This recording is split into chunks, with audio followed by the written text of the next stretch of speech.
Alizeh talk کے معزز سامعین کو علیزہ کمل کا سلام۔ دوستو، آج کی کہانی بنگلہ دیش بننے سے پہلے کی کہانی ہے، اور یہ کہانی مجھے ایک خاتون نے انسٹاگرام پر شیئر کی ہے۔ بڑھتے ہیں آج کی کہانی کی طرف۔ ان دنوں ہم مشرقی پاکستان یعنی آج کے بنگلہ دیش میں رہا کرتے تھے۔ صباحت، میں اور نیلوفر تینوں ایک ساتھ ایک کالج میں پڑھتے تھے۔ ہم تینوں کی دوستی بھی اس بنا پر تھی کہ ہمارے گھر قریب قریب تھے۔ صباحت میرا چچا زاد تھا۔ وہ نیلوفر سے پیار کرتا تھا، نیلوفر بھی اسے چاہتی تھی۔ وہ بھی میری پکی سہیلی تھی اور اپنی کوئی بات مجھ سے نہیں چھپاتی تھی۔ اسی طرح صباحت اپنے دوست خاور سے کوئی بات نہیں چھپاتا تھا۔ بتاتی چلوں کہ خاور میرے ماموں کا بیٹا تھا۔ وہ بھی ہمارے ساتھ پڑھتا تھا، یعنی ایک ہی کالج میں، لیکن اس کے مضامین الگ تھے، لہٰذا وہ دوسری کلاسز میں ہوتا تھا، جبکہ ہم تینوں ہمہ وقت ایک ساتھ رہتے تھے کہ ہمارے مضامین ایک تھے، مگر چھٹی کے وقت ہم ساتھ ہی گھر آتے تھے۔ ان دنوں مشرقی پاکستان بنگلہ دیش نہیں بنا تھا۔ دلوں میں محبتیں سچی تھیں، آپس میں قدورتیں بھی نہیں تھیں۔ نیلوفر بنگالی تھی، جبکہ بنگالی تو ہم بھی تھے، مگر ہم اردو بولنے والے بنگالی تھے۔ گرچہ ہمیں بھی بنگلہ زبان پر عبور حاصل تھا، لیکن ہمارے بڑوں کی زبان اردو تھی، تاہم ان باتوں سے تب دوستیوں اور دلوں میں کوئی فرق نہیں آتا تھا۔ خاور پر نیلوفر اور صباحت دونوں ہی اعتبار کرتے تھے، لہٰذا وہ اپنے خطوط خاور کے ذریعے ایک دوسرے کو بھیجا کرتے تھے۔ ان دنوں موبائل فون تھے نہیں، پیغام رسانی کا ذریعہ خطوط ہی ہوا کرتے تھے۔ خاور دوست کی خاطر اس کی ڈاک پہنچانے کا کام کر دیا کرتا تھا۔ صباحت کا خط نیلوفر تک پہنچانا اور نیلوفر کا جواب صباحت تک لانا اس کا روز کا معمول تھا۔ صباحت اور نیلوفر کی دوستی اتنی بڑھی کہ ملاقاتیں کالج سے باہر بھی ہونے لگیں۔ یہ ملاقاتیں تنہائی میں ہوتیں تو بھی خاور ان کا رازداں اور امین ہوتا تھا۔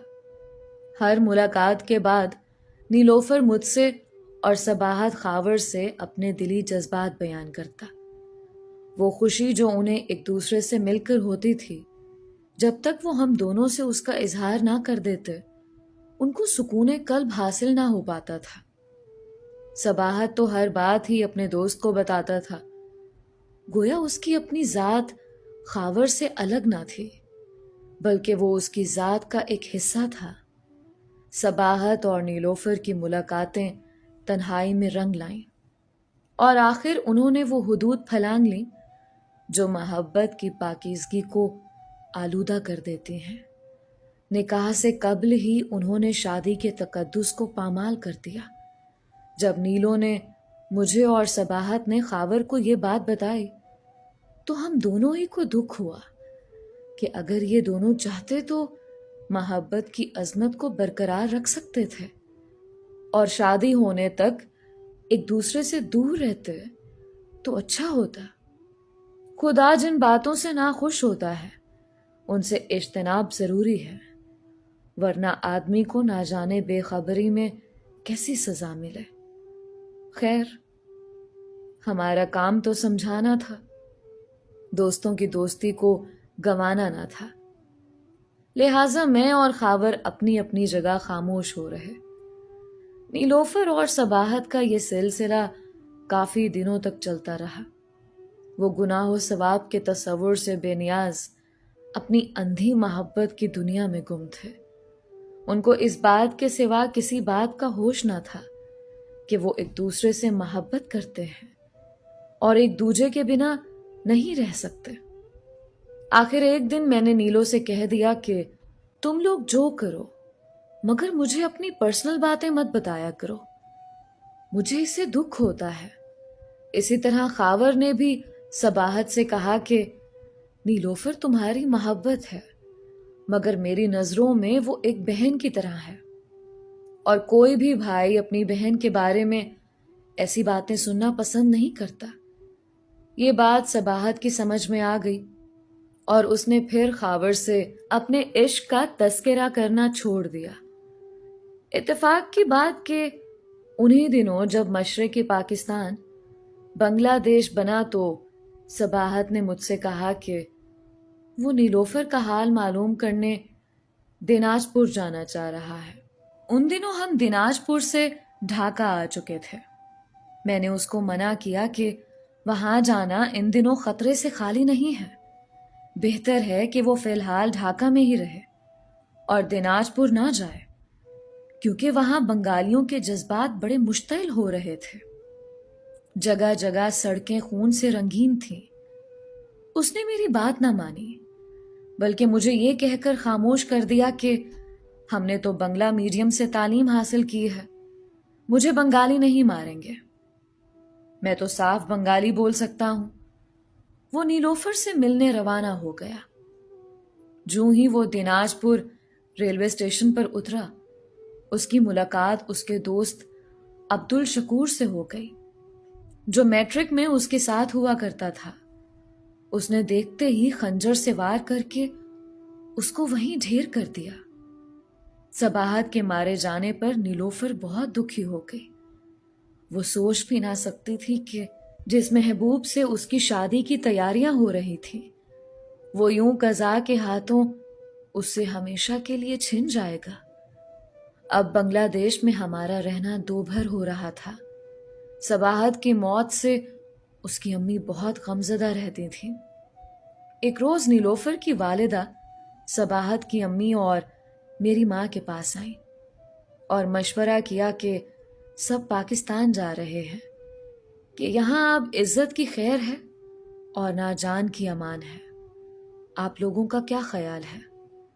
अम्मी और मुमानी ने कहा कि हमारा तो यही ख्याल था कि हम यहाँ से नहीं जाएंगे, कि हमारे बड़े सदियों से यहाँ रहते आ रहे हैं, मगर अब हालात ऐसे हो रहे हैं कि सोच रहे हैं कि क्या करें। वो बोली, मेरी बेटी तो आप लोगों के बगैर नहीं रह सकती, हर वक्त आप लोगों के लिए फिक्रमंद और उदास रहती है। दिल चाहता है कि उसे भी आपके साथ वहां ही भेज दूं जहां आप जाएंगे। उस पर खावर की अम्मी ने कहा, तो आप इसको हमारी बेटी बना दीजिए, या तो हम यहाँ रह जाएंगे या फिर वो हमारे साथ मगरबी पाकिस्तान चली जाएगी। जब हालात ठीक हो जाएंगे तो हम सभी वापस लौट कर आ जाएंगे। आखिर ये तय पाया कि नीलोफर का रिश्ता खावर के साथ कर दिया जाए। इस तरह हमारा सदियों का ताल्लुक कायम रहेगा और हम तीनों घराने आपस में कभी जुदा ना होंगे। अम्मी बोली, अगर ये नेक काम करना है तो जल्द करें, इससे पहले कि हालात मजीद खराब हो जाएं और फिर हम आपस में रिश्ते नाते ना कर सकें। नीलोफर की वालिदा भी ढाका आ गईं और हमारे घर के पास घर लेकर रहने लगी। अब हमारे घरों में एक दूसरे के यहाँ आ जाने में कोई दूरी और दुश्वारी ना रही थी।